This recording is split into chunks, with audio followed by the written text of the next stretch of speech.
اعوذ باللہ من الشیطان الرجیم بسم اللہ الرحمن الرحیم الصلاۃ والسلام علیک یا رسول اللہ الصلاۃ والسلام علیک یا حبیب اللہ الصلاۃ والسلام علیک یا سیدی یا نبی اللہ الصلاۃ والسلام علیک یا سیدی یا سیدی نور من نور اللہ بسم اللہ الرحمن الرحیم اللہم صلی علی محمد عبدک ورسولک وصلی علی المؤمنین والمؤمنات والمسلمین والمسلمات۔ آیت نمبر 49 میں اللہ تعالیٰ نے ارشاد فرمایا، اور تم یاد کرو جب ہم نے تم کو فرعون والوں سے نجات بخشی کہ تم پر برا عذاب کرتے تھے، تمہارے بیٹوں کو ذبح کرتے اور تمہاری بیٹیوں کو زندہ رکھتے، اور اس میں تمہارے رب کی طرف سے بڑی بلا تھی یا انعام۔ اس جو ہے وہ آیت میں بنی اسرائیل پر کیے گئے احسانات کا ذکر ہے۔ اللہ تعالیٰ فرما رہے ہیں یاد کرو اس وقت کو، یعنی کہ وہ احسانات یاد کرو جب فرعون جو تھے وہ تمہارے بیٹوں کو زندہ رکھتا، تمہاری بیٹیوں کو زندہ رکھتا تھا اور تمہارے بیٹوں کو قتل کر دیتا تھا، اور تم پر بہت برا عذاب دیتا، یعنی کہ نہایت بے دردی سے محنت و مشقت کرواتا، پتھروں کی چٹانیں کاٹ کاٹ کر ڈھوتے ڈھوتے ان کی کمریں اور گردنیں زخمی ہو گئی تھیں۔ غریبوں پر ٹیکس مقرر کیے ہوئے تھے جو غروب آفتاب سے قبل وہ جبرن وصول کرتا، اور جو ٹیکس نہیں دے پاتا اسے سخت سزائیں دیتا۔ اب سب سے پہلے فرعون کا تھوڑا سا تعارف پڑھ لیں کہ جس طرح فارس کے بادشاہ کا لقب کسرا، روم کے بادشاہ کا لقب کیسر اور حبشہ کے بادشاہ کا لقب نجاشی تھا، یعنی کہ ان کے نام تو اور تھے لیکن لقب ان کا کسرا، کیسر اور نجاشی تھا۔ اسی طریقے سے جو قبطیوں اور امالکہ قوم کے جو لوگ تھے ان کا جو بادشاہ تھا، یعنی جو مصر میں رہنے والے قبطی اور امالکہ لوگ تھے، ان کے علاوہ بھی اور قومیں تھیں، لیکن خاص مصر میں جو ان کے لیے بادشاہ مقرر تھا وہ فرعون تھا، کیونکہ وہ ان کے قوم میں سے تھا، اور ان پر وہ جو تھا وہ آسانیاں کرتا تھا، اور بنی اسرائیل پر وہ جو ہے وہ ظلم کی انتہا کرتا تھا۔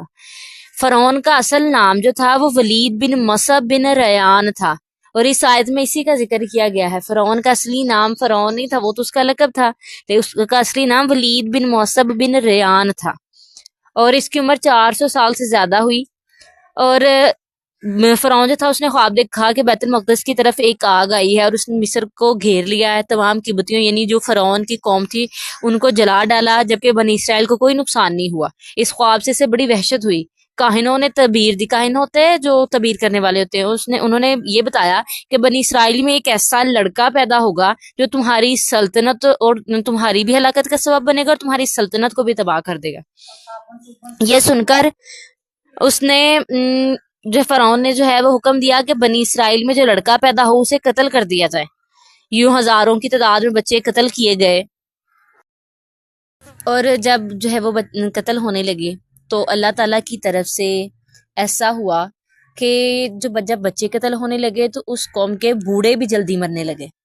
تو جب قبطی سرداروں نے یہ دیکھا کہ بوڑھے بھی مرنے لگ گئے ہیں، بیٹوں کو بھی ہم قتل کرنے لگ گئے ہیں، تو وہ فرعون کے پاس آئے اور شکایت کی اگر یہ سارے لوگ اسی طرح مر گئے تو ہمارے جو ہے وہ ہمارے خدمتگار ہمیں کہاں سے ملیں گے۔ اس پر فرعون نے حکم دیا کہ 1 سال جو ہے وہ بچے قتل کیے جائیں اور 1 سال چھوڑ دیے جائیں۔ جو سال چھوڑنے کا تھا اس سال میں حضرت موسیٰ علیہ السلام کے بھائی حضرت ہارون علیہ السلام پیدا ہوئے، اور جو سال قتل کرنے کا تھا اس میں حضرت موسیٰ علیہ السلام کی ولادت ہوئی۔ یہ واقعہ جو ہے سارا واقعہ کیسے ولادت ہوئی، کیسے وہ گئے، یہ سارا واقعہ سورۃ القصص کے پہلے رکوع میں کافی تفصیل سے بیان کیا گیا ہے۔ آگے ہے، اور اس میں آزمائش تھی۔ آزمائش کیا تھی؟ آزمائش جو ہوتا ہے یعنی بلا اور امتحان و آزمائش کو کہتے ہیں۔ امتحان نعمت دے کے بھی اللہ کرتا ہے اور نعمت چھین کے بھی کرتا ہے، اور یہاں ذالکم کا جو اشارہ ہے وہ فرعون کے مظالم کی طرف ہو تو یہ بلا ہے یعنی مصیبت ہے، اور اگر مظالم سے نجات دینے کی طرف ہو تو یہ نعمت ہے۔ نیکسٹ آیت ہے، اور جب ہم نے تمہارے لیے دریا پھاڑ دیا تو تمہیں بچا لیا اور فرعون والوں کو تمہاری آنکھوں کے سامنے ڈبو دیا۔ یہاں فرعون کی قوم کا واقعہ ہے کہ اللہ تعالیٰ نے انہیں کیسے جو ہے وہ غرق کیا تھا کہ جب حضرت موسیٰ علیہ السلام اللہ تعالیٰ کے حکم پر بنی اسرائیل کو لے کر وہاں سے نکلے، اور جب فرعون کو پتہ چلا کہ حضرت موسیٰ علیہ السلام جو ہے وہ اپنی قوم کو لے کر نکل چکے ہیں یہاں سے، تو فرعون نے اپنے لشکر کے ساتھ ان کا پیچھا کیا۔ تو جب پیچھا کیا تو دریا پر جو ہے وہ انہیں پکڑ لیا، یعنی دیکھ لیا کہ وہ دریا کے کنارے پہنچ چکے ہیں۔ اب آگے جو ہے وہ ایک طرف دریا تھا اور دوسری طرف جو تھا وہ فرعون اور اس کا ساتھی تھے.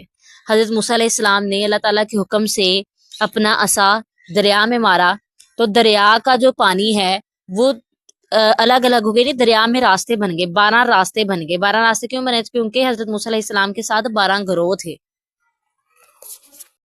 اور پانی جو تھا وہ جالیوں کی صورت میں کھڑا ہوا, یعنی ان کے اندر روشن دان بن گئے. بنی اسرائیل کی ہر جماعت اپنے اپنے رستوں کو دیکھتی ہوئی چلی گئی اور آپس میں باتیں کرتی ہوئی گزر گئی. جب فرعون نے یہ دیکھا کہ حضرت موسیٰ علیہ السلام تو اپنا لشکر لے کر اس راستے سے گزر گئے ہیں تو اس نے بھی اپنا لشکر اس راستے پر ڈال دیا.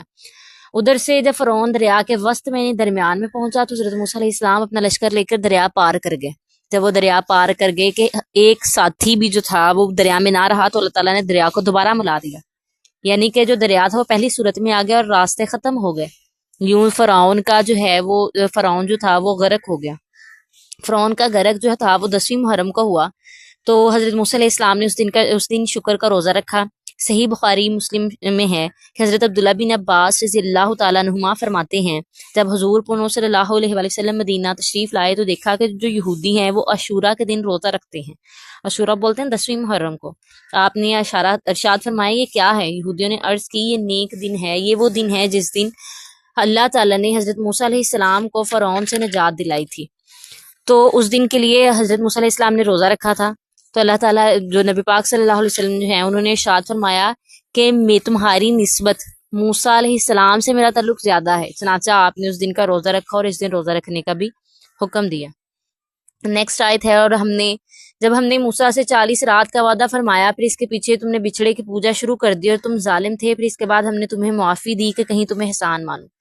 یہ واقعہ جو ہے وہ تورات کے متعلق ہے کہ جب جو ہے اللہ تعالیٰ نے حضرت موسیٰ علیہ السلام سے تورات کا وعدہ کیا تھا تو حضرت موسیٰ علیہ السلام کوہ طور پر تورات لینے کے لیے چلے گئے.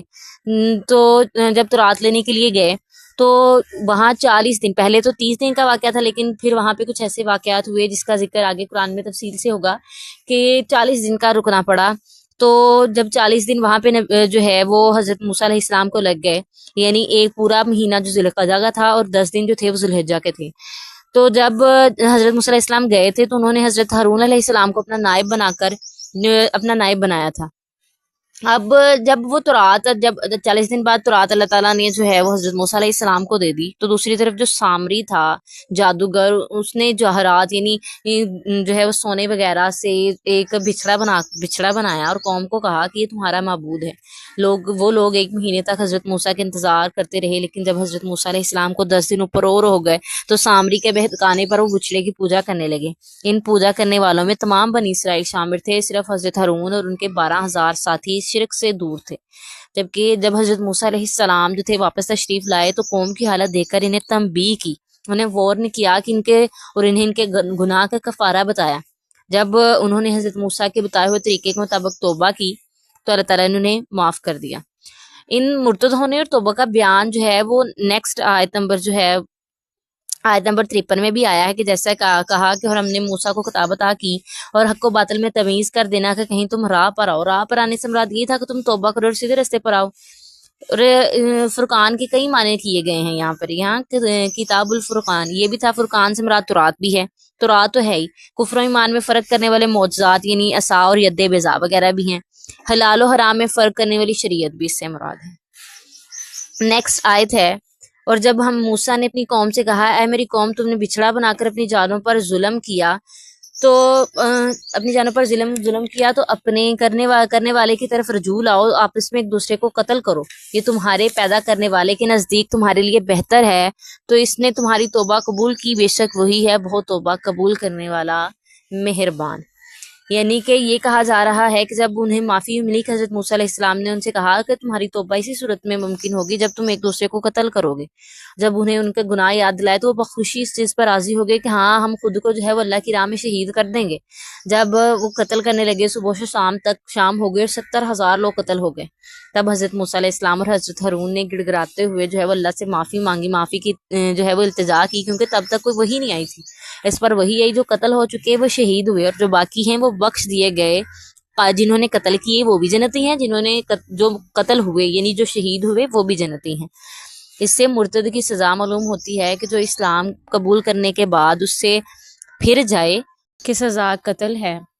اور چونکہ بنی اسرائیل والوں نے کئی جو تھے وہ گناہ کیے تھے، جیسا کہ مجسمہ سازی جو کہ حرام ہے، انہوں نے بچھڑے کی پوجا شروع کر دی اور بچھڑے کو اللہ تعالیٰ کے مشرک یعنی شریک ٹھہرایا، وہ مشرک ہو گئے۔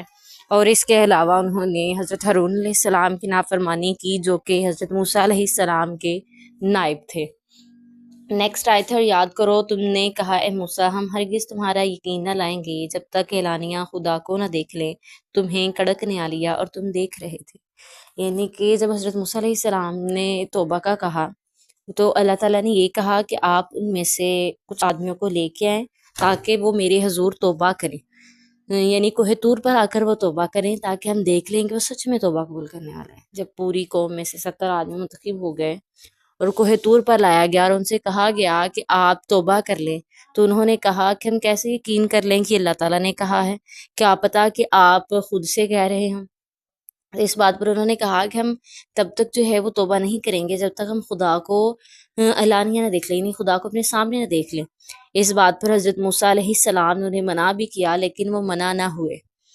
جب وہ منع نہ ہوئے تو اسی وقت، اور یہ اس بات پر بضد تھے کہ ہم نے جو ہے وہ خدا کو اعلانیہ دیکھنا ہے، تو اسی وقت ایک ایسی زوردار آواز آئی جس کی ہیبت سے وہ 70 آدمی مارے گئے، یعنی ایسی کڑک تھی کہ جس سے وہ 70 کے 70 آدمی مارے گئے۔ اور جب وہ مر گئے تو حضرت موسیٰ علیہ السلام کو اس بات کی جو ہے وہ بڑی پریشانی ہوئی کہ میں واپس جا کے قوم کو کیا جواب دوں گا کہ میں ان 70 آدمیوں کے ساتھ کیا ہوا۔ جب وہ اس پریشانی میں تھے تو انہوں نے جو ہے وہ اللہ تعالیٰ سے گڑ گڑا کر دعا کی اور ان کی معافی کے طلبگار ہوئے کہ آپ ان کو معاف کر دیں اور جو ہے وہ ان کو دوبارہ زندہ کر دیں۔ میں واپس اپنی بستی میں یعنی اپنی قوم میں جا کر ان لوگوں سے کیا کہوں گا کہ وہ 70 آدمی کہاں گئے۔ تو پھر اللہ تعالیٰ نے حضرت موسیٰ علیہ السلام کی جو ہے وہ دعا قبول کی اور ان 70 آدمیوں کو زندہ کیا۔ اس سے شان انبیاء بھی واضح ہوتی ہے کہ اگر جو ہے وہ انبیاء کرام کے خلاف جائیں گے، ان کے خلاف باتیں کریں گے تو اللہ تعالیٰ انہیں جو ہے وہ عذابات بھی دے سکتے ہیں۔ نیکسٹ آیت میں ہے کہ پھر میرے پیچھے ہم نے تمہیں زندہ کیا کہ کہیں تمہیں احسان مانو، یعنی کہ پھر جو بنی اسرائیل کے جو 70 لوگ تھے جو کوہ طور پر مارے ہلاک ہوئے، پھر اللہ تعالیٰ نے حضرت موسیٰ علیہ السلام کے کہنے پر انہیں زندہ کیا تاکہ وہ اللہ تعالیٰ کے احسان کو مان لیں۔